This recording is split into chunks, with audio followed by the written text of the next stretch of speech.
Hello tout le monde, j'espère que vous allez bien. Si vous avez suivi le premier épisode, vous savez qu'on a travaillé sur l'identité visuelle de ma cliente Céline, une psychologue. On a posé les bases, on a créé ses logos, sa palette de couleurs, les typographies. Mais maintenant, la vraie question, c'est de savoir comment faire vivre cette identité au quotidien sur ses réseaux. C'est tout l'enjeu de l'épisode d'aujourd'hui. On va créer le kit Instagram ensemble. Un kit Instagram, c'est pas juste des jolis posts, c'est un ensemble de templates modulables et ultra simple à utiliser pour que ma cliente puisse communiquer de manière autonome tout en restant 100% fidèle à sa nouvelle charte graphique. J'espère que vous êtes prêts. Dans cette vidéo, je vous emmène dans les coulisses de mon process. Mais juste avant qu'on se lance, si vous aimez mes vidéos et que vous voulez me soutenir, n'hésitez pas à liker et surtout à booster la vidéo. Laissez-moi un petit commentaire avec même juste un emoji, ça aide à mettre les vidéos en avant. Et pour être honnête, les stats en ce moment c'est pas ouf, donc même les plus petits gestes comptent énormément. Un immense merci à tous ceux qui le font déjà, je vois passer vos messages, donc franchement, cœur sur vous. Bon, aujourd'hui, c'est réunions stratégiques. De toute façon, je commence quasiment toutes mes prestations par des réunions. C'est hyper important, en fait, de se caler avec le client, savoir ce qu'il veut, ce qu'il faut faire, etc. Puisqu'on a fait la même chose avec l'identité visuelle. Mais cette fois-ci, ça va être donc une réunion qui est un peu plus axée sur les social media, donc sa création de contenu. Est-ce que ma cliente fait déjà de la création de contenu sur ses réseaux sociaux? Si oui, je vais venir analyser qu'est-ce qu'elle fait, qu'est-ce qui marche, qu'est-ce qu'on garde pas.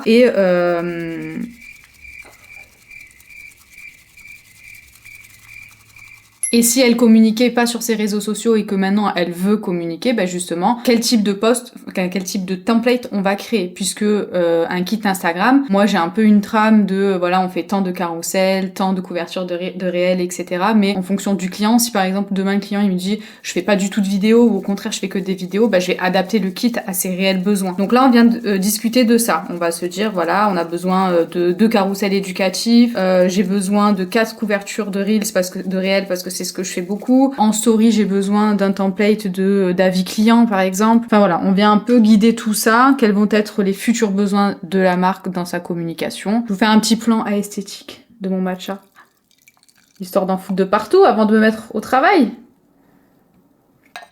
Donc là, je finis de me préparer un petit matcha et après, je vais directement faire ma réunion avec Céline. Donc je vais la rejoindre, elle va pas tarder à arriver.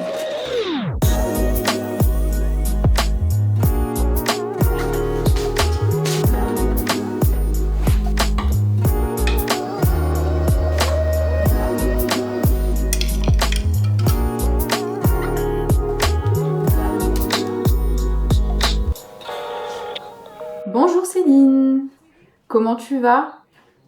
Ça va très bien, merci. Donc là, je suis allée un petit peu voir déjà ce que tu faisais. Donc j'ai fait un audit de ton compte Instagram pour savoir justement comment tu communiquais aujourd'hui, est-ce qu'il y a des choses que tu veux garder, que tu veux enlever. Ensuite, maintenant, c'est au niveau des stories à la une. Donc là, est-ce que par exemple dans les stories que tu as à l'heure actuelle, est-ce qu'il y en a absolument que tu veux garder, que tu veux surtout pas enlever? Ok.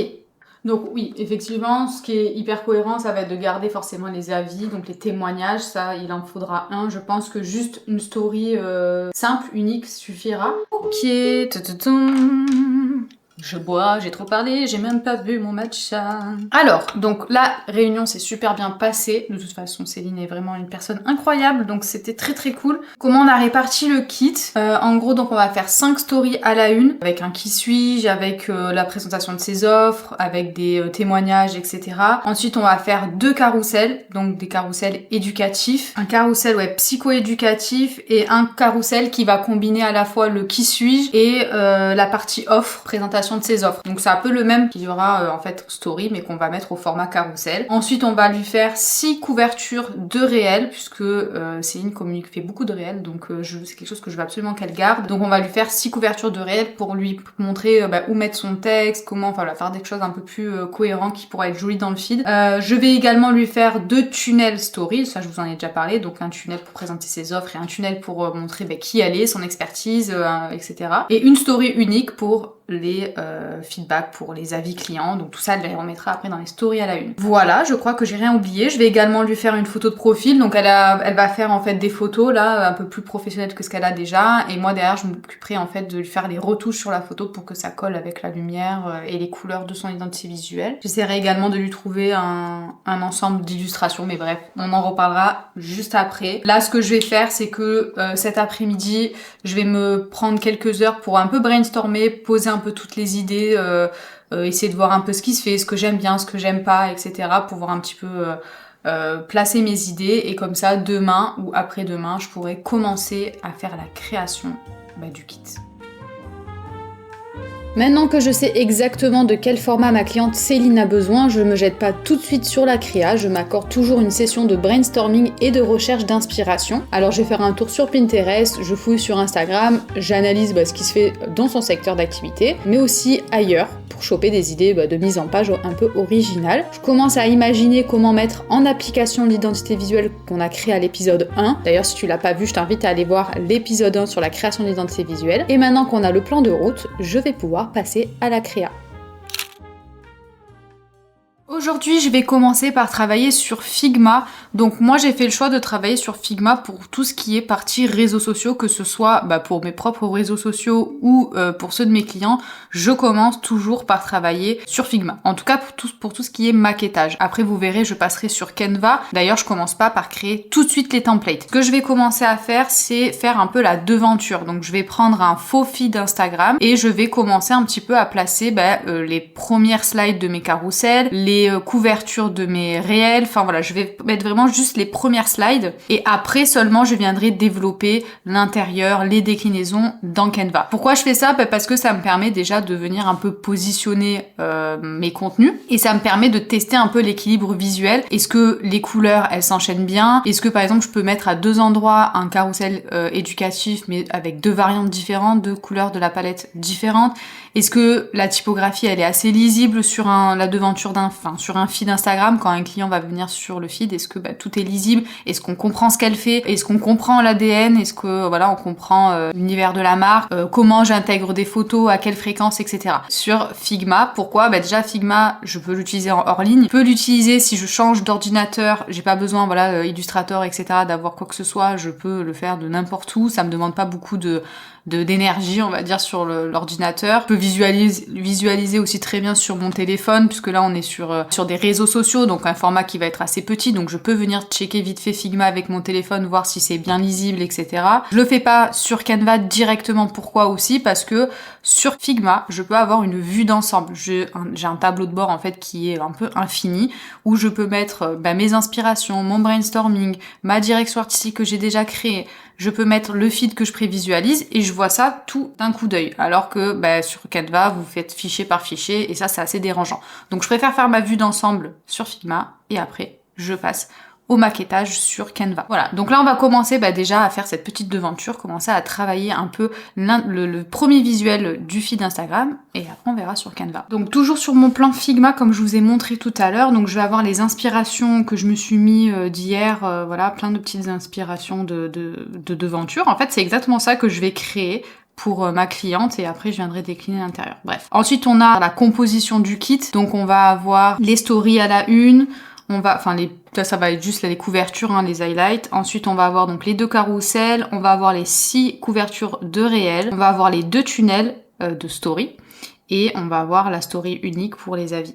Ensuite, je vais me mettre mes petites cases, donc qui vont correspondre un peu comme un faux feed, que je vais mettre après ici dans le faux profil Instagram de Céline, que je suis déjà venue un petit peu, donc j'ai mis la photo de profil, j'ai mis un petit peu une description, j'ai déjà mis en fait mes couvertures de story à la une, donc ça c'est tout simplement le logo symbole que je suis venue décliner dans toutes les couleurs. Et je me suis mis également une planche ici, plusieurs planches d'ailleurs, qui sont issus de son guide graphique. Donc on va avoir les couleurs principales de sa palette de couleurs, ensuite les différentes nuances que je peux utiliser, ses différents logos, les motifs et un exemple un peu de ce que j'avais fait, donc de combinaison de couleurs, etc. Comme ça, si j'ai besoin de quoi que ce soit, je peux facilement piocher. À savoir aussi quand je crée l'identité visuelle pour une cliente en formule magnétique, donc pour laquelle je vais également créer le kit Instagram par la suite, ça m'arrive très souvent de pas faire la partie typographique, ou en tout cas pas complètement lors de la création d'identité visuelle, mais d'attendre aussi un petit peu la partie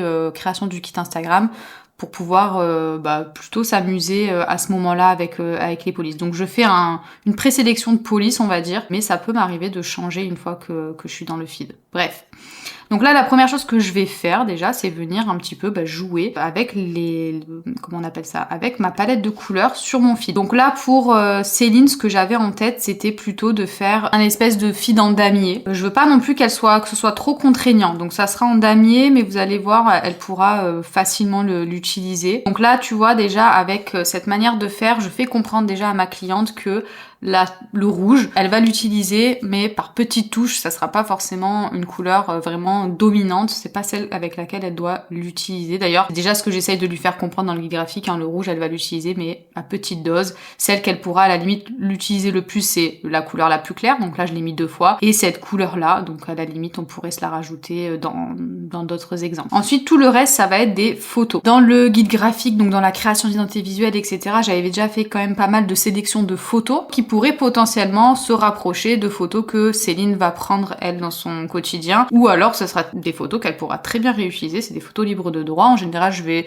sur Pexel, la plupart du temps je vais sur Pexel pour trouver mes photos, je trouve toujours mon bonheur là-bas, et si besoin je viens retoucher la colorimétrie des photos, etc. Donc là ce que je vais venir faire, je vais tout simplement commencer à venir placer des petites photos. Hop, comme ça. Donc là, ce que je veux, c'est que Céline comprenne qu'elle doit utiliser des photos le plus possible avec des nuances de marronné, des tons un petit peu chauds comme ça. Mais si elle veut dedans, elle peut avoir des petites touches aussi de rouge, mais ça doit rester quand même assez léger. Donc là, potentiellement, je me dis, voilà, Céline propose également des programmes, etc. Donc c'est des photos qui peuvent super bien matcher. Je commence à voir que c'est cohérent, que les couleurs matchent bien avec les photos, donc ça lui donne aussi une direction sur les photos qu'elle doit utiliser.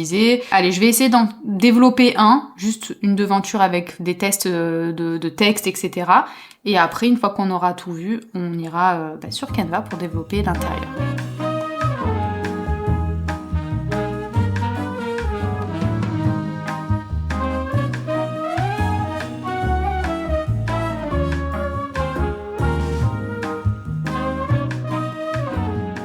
Ok, c'est bon. Ça y est, j'ai enfin terminé toute la devanture, comme je vous le disais, du feed Instagram. Je trouve que le rendu est très très propre, très clean, très premium, très qualitatif. Franchement, je trouve que ça rend vraiment bien, ça retransmet très bien le message qu'on veut transmettre à travers Céline Sutter, donc le cabinet de psychologie de ma cliente Céline. Je pense que voilà, comme d'habitude, je vais me laisser quelques jours là pour poser tout ça. Maintenant que je peux prévisualiser, je vais revenir de temps en temps dessus pour commencer un peu à m'imprégner, m'immerger du feed. Et après, je passerai sur la partie créative. À l'intérieur, j'aimerais décliner l'intérieur des carousels, etc. sur Canva. D'ailleurs, j'en profite au passage pour vous faire un petit message pour vous dire que, comme tous les ans, la formation, la Youn Academy, donc ma formation où je vous apprends ma méthode en fait pour vivre du graphisme, ferme tous les ans au mois d'août. Donc là, elle va fermer tout le mois d'août, il n'y aura pas de nouveaux inscrits, ce ne sera pas possible de s'inscrire, puisque je la mets tous les ans à jour avec des nouveaux modules, des nouvelles vidéos, je mets des nouveaux templates, etc. Enfin voilà, je viens en fait, j'avais vraiment envie de faire une formation qui reste tout le temps à jour, et pas vous proposer des formations qui sont complètement obsolètes. Donc pour tous ceux qui sont inscrits avant le mois d'août, avant septembre, vous aurez accès à vie en fait à la formation, et vous avez accès à vie aux mises à jour. Donc tous les ans en fait vous avez la mise à jour. Si je fais de nouvelles templates, vous avez accès aux nouvelles templates. Si j'ouvre de nouveaux modules, vous avez accès aux nouveaux modules, comme ça va être le cas là en mois de septembre. Vous aurez un nouveau chapitre qui concernera en fait la formule magnétique, donc la formule de création d'un kit Instagram, qui pourra autant vous servir à vous pour votre propre compte Instagram en tant que graphiste, mais également pour vos clients en fait. Donc ça sera des prestations que vous pourrez vous par la suite aussi proposer. Je vous les expliquerai vraiment en détail où voilà, je rentrerai un petit peu plus en détail que là dans cette vidéo, puisqu'on viendra voir aussi le process avec le client, etc. Donc voilà, si vous nous rejoignez avant août, avant la fermeture, vous aurez accès à la mise à jour. Si vous êtes déjà inscrit à la Une Academy, vous avez aussi accès. Et si vous venez après septembre, par contre, vous aurez que la formation telle qu'elle sera à la sortie au mois de septembre. Vous n'aurez pas accès à l'ancien contenu, aux anciens templates, etc. Par contre, vous avez toujours accès aux replays qu'on fait tous les mois. Vous avez accès aux anciens replays. Voilà, c'était une petite parenthèse pour vous prévenir de ça, vu que je sais que ça a beaucoup plu même à mes élèves de la formation. On en parle assez souvent de cette formule-là, donc je leur ai proposé de la mettre dans la formation au mois de septembre. Voilà. Aujourd'hui, au programme, ça va être de faire les déclinaisons de tout ce que j'ai créé sur Figma sur Canva. Je vous ai dit pourquoi j'utilisais Figma. Aujourd'hui, pourquoi j'utilise Canva pour mes clients, tout simplement parce que déjà, c'est un outil qu'ils connaissent. En général, ils utilisent tous Canva pour leur création de contenu, donc c'est très simple pour eux de l'utiliser. J'ai moins de retours que si je devais le faire, je sais pas moi, sur un autre logiciel. Ils ont la main dessus après, ils peuvent en faire ce qu'ils veulent, et surtout, vous le verrez à la fin, quand je ferai la livraison à ma cliente, elle pourra le dupliquer dans son propre Canva et elle sera complètement libre de faire ce qu'elle veut dedans. Ce qu'il faut savoir par contre, c'est que pour créer ces templates comme ça qu'on peut donner aux clients, ça va nécessiter Canva Pro, donc ça va nécessiter d'avoir une version payante de Canva. Je crois, si je dis pas de bêtises, que c'est 12 € TTC, donc voilà. À vous de voir si... Avant, je crois que c'était gratuit la fonctionnalité, bon maintenant elle est payante. Bon, des discussions que j'ai plus ou moins avec les personnes autour de moi, les graphistes que je côtoie, etc. Pratiquement tout le monde a la version payante de Canva, donc en soi c'est pas forcément un gros investissement, et puis dans tous les cas je vous conseille de prendre Canva dans vos abonnements, c'est toujours pratique de l'avoir, notamment pour cette formule. Pour moi c'est un indispensable. Donc là on se retrouve sur mon Figma, on est là sur la même chose que la dernière fois, il n'y a pas eu de grandes modifications je crois. Ce que je vais faire, c'est que je vais venir en fait exporter chacun de mes visuels pour pouvoir les importer après dans Canva. Donc là tout simplement je vais prendre mes frames, en fait mes cadres, et je vais en fait les exporter au format PNG, peu importe. Donc là quand vous avez du texte, etc., il faut bien penser à les grouper pour pouvoir tout exporter d'un coup. Ensuite, ce qu'on va venir faire, c'est qu'on va aller dans Canva. Dans mes projets, on va créer un nouveau dossier, tac, je vais le nommer au nom de ma cliente, donc Céline Sutter, ou au nom de la marque. Là, pour le coup, le nom de la marque correspond au nom de ma cliente. Créer un dossier. Voilà, une fois que je suis dans le dossier Céline, donc de ma cliente, ici, je vais créer un design, hop, et donc, on choisit. Donc, il va y avoir publication Instagram au format 4:5, donc ça, c'est pour tout ce qui est carrousel. Ensuite, je vais lui mettre, donc si j'avais fait des miniatures YouTube, j'aurais fait des miniatures YouTube. Je vais mettre donc le format story, qui sera du coup le même pour le format couverture de réel. Donc là, on va commencer avec celui-là. Et pour m'y retrouver, je le renomme tout de suite en carrousel. Hop. Ensuite, je veux tout simplement ajouter un design, choisir un nouveau design avec dimension personnalisée. Et là, je me mets un 1980-1920. Voilà, comme ça fonctionne exactement pareil que pour l'autre. Et là, ça sera pour les stories. Tchac. Et du coup, je le duplique. Et là, ça sera pour les réels. On va se mettre dans les carousels. Tac, on va rester ici. Et là, ce que je vais faire, c'est importer du coup un des premiers visuels que j'ai fait dans Figma. Ce que je pense à faire également avant de commencer à créer les templates, c'est de venir importer tous les éléments. Donc en général j'importe la palette de couleurs pour pouvoir l'utiliser facilement, et aussi j'importe donc dans le texte, vous mettez un texte, vous sélectionnez la police de caractère et vous allez dans importer une police. Et là, vous pensez bien à mettre toutes les polices de votre client pour pouvoir justement les utiliser, parce que potentiellement, il n'utilisera pas des polices qui sont natives à Canva. Si elles sont natives sur Canva, très bien. Si vous en avez pris d'autres, vous pensez à les importer et à vérifier surtout les licences qui vous permettent d'utiliser les polices. Je télécharge également la palette de couleurs et je vais venir la glisser également sur mon Canva. Hop, voilà. En gros, j'ai toujours ça à portée de main pour pouvoir venir en fait piquer les couleurs tout simplement. Ça va être un petit peu répétitif comme travail puisque je l'ai déjà fait dans Figma, donc potentiellement il y en a qui pourraient, si vous le souhaitez, commencer directement dans Canva. Ça, c'est quelque chose que vous pouvez faire. C'est vraiment un choix personnel que moi je fais parce que je trouve que ça me fait gagner du temps, parce que je suis beaucoup plus fluide sur Figma. Je préfère avoir ma vue d'ensemble, etc., comme je vous l'ai expliqué. Mais ça, c'est à vous de voir ce que vous préférez faire. Franchement, vous pouvez très très bien le faire directement ici. Là, même si j'ai fait des choses par rapport à Figma, je me cale, vous voyez, par exemple, ici, j'ai les bordures Canva, je préfère me fixer par rapport aux dimensions Canva. Comme ça, pour ma cliente, je sais que voilà, elle aura juste à se dire, ok, il faut que je le mette au centre du cadre, par exemple. Et voilà, je décline tout le reste de la devanture et ensuite, je vais venir tout simplement rajouter des pages et créer en fait l'intérieur de mes carousels. Je pense que je vais vous laisser un petit peu d'accélérer et de toute manière, je me laisse plusieurs jours. Je pense qu'aujourd'hui, je vais beaucoup travailler. En général, je me réserve des blocs de temps, en général, soit la matinée, soit l'après-midi. Je vais jamais travailler sur un client toute la journée, à part si c'est des formules un peu plus courtes et plus rapides. Mais en tout cas, sur des formules comme la stratège ou la magnétique, où je passe plusieurs semaines sur le même projet, je m'assure de pas travailler toute la journée sur le même truc. À part, c'était quand j'ai fait la réunion, voilà, j'ai fait la réunion stratégique le matin, donc ça, c'est une réunion d'1 heure, et l'après-midi, j'ai travaillé sur le brainstorming. Mais en soi, c'était vraiment, j'aurais pu regrouper les deux et ça m'aurait fait qu'une matinée ou qu'une après-midi. Mais voilà, j'évite de travailler sur le même projet tout simplement parce que j'aime bien me laisser du temps et m'aérer un peu l'esprit entre, puisque c'est pour ça que je fais des formules plus complètes et qui prennent plus de temps pour pouvoir justement avoir le luxe de pouvoir me poser plusieurs jours entre chaque tâche.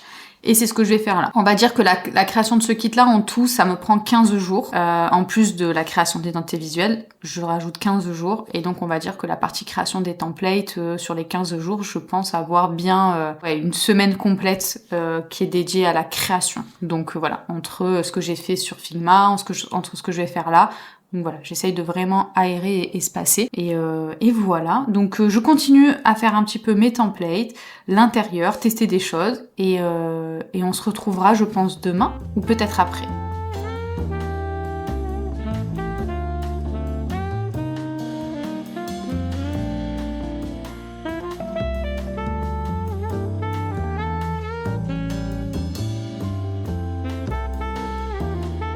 J'ai oublié de vous préciser quelque chose aussi, c'est que là par exemple quand je suis en train de créer des carousels d'exemples, etc., j'ai plusieurs manières de faire. Si mon client ou ma cliente a déjà communiqué sur Instagram, comme c'est le cas là pour Céline, ce que je peux faire, c'est aller prendre ses anciens posts, ses anciennes publications pour avoir des thématiques qu'elle a déjà abordées. Et en fait, je reprends les textes et les éléments et je fais le visuel que je veux autour. Mais du coup, ça m'aide à ce qu'elle puisse mieux se projeter parce que je vais utiliser des thématiques, des mots, etc. qu'elle connaît. Donc, même pour elle par la suite, elle pourra mieux visualiser ce qu'elle devra faire parce que elle connaît déjà le contenu. C'est juste que je lui montre comment positionner les textes différemment, les tailles, les photos, etc. Si jamais j'ai un client qui a pas communiqué sur Instagram, qui a pas de compte Insta ou peu importe, qui a pas fait de post ou alors qui veut complètement changer sa thématique, là à ce moment-là, soit je mets du lorem, c'est-à-dire que je mets pas de texte, etc. Mais c'est ce que je faisais avant, mais je trouve que le client a un peu plus de mal à se projeter quand on lui met du texte qui ne veut rien dire.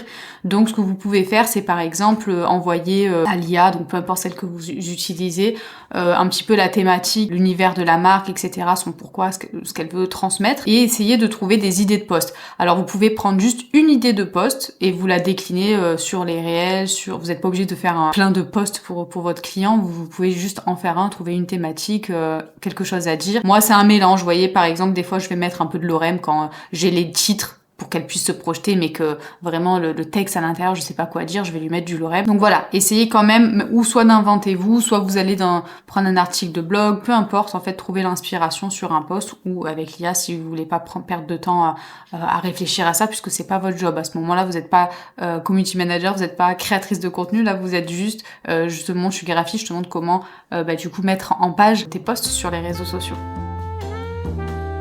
Donc une fois que tout est prêt, j'envoie un lien de visionnage Canva à ma cliente et derrière, en fait, elle peut directement me laisser des commentaires. Donc là, c'est ce qu'elle a fait. Elle m'a laissé des commentaires directement sur les templates Canva que j'ai créés. Ce qui s'est passé ici, c'est qu'en fait, Céline n'avait aucun retour à me faire. Elle a adoré en fait les templates qu'on a créés. Elle a trouvé que tout était beau, cohérent, voilà, que ça correspondait à l'image qu'elle voulait dégager. Et voilà, c'est exactement avec ça qu'elle voulait communiquer sur Instagram. Donc on n'a pas eu de changement à faire. Je vous montre en direct si, admettons, je sais pas, là, ici, elle voulait, ou là, allez, on va mettre un commentaire. Je veux aller jusqu'à 10.